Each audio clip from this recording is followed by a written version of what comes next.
In other news, 10 days since his initial diagnosis, British Prime Minister Boris Johnson has now been taken into intensive care with the coronavirus.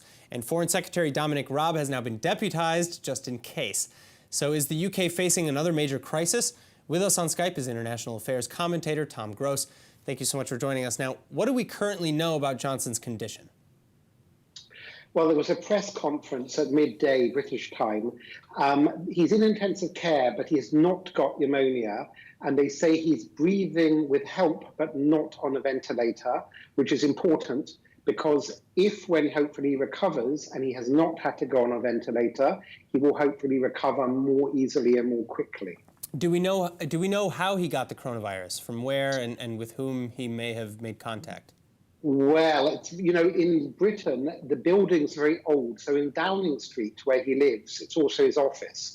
And it's very, very cramped. So, it's impossible to socially distance on a cabinet room, or when you pass people on the stairs, you can't keep 2 meters away. You can barely keep 2 inches away.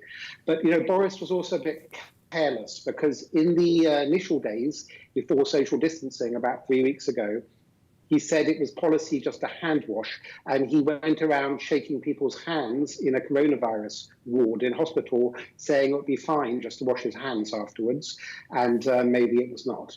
All right, well, Johnson is known for his special character, especially on the campaign trail now. So from your personal acquaintances with him, do you think that he'll be able to channel this whole situation for political gain, or will he have to maybe even retire to rest? Well, look, he's very, very ambitious, okay? We were both at the Telegraph newspaper at the same time, and whereas others were ambitious to maybe be a journalist, he was always ambitious to be much larger than that, to become Prime Minister or world king, as he famously said as a schoolboy. So he clearly didn't rest during the first days of having the coronavirus, which is why, or maybe why his condition deteriorated. So I don't think he'll give up this lifelong dream very easily. I don't know. I mean, he may be forced to, but he will not be one to quit easily.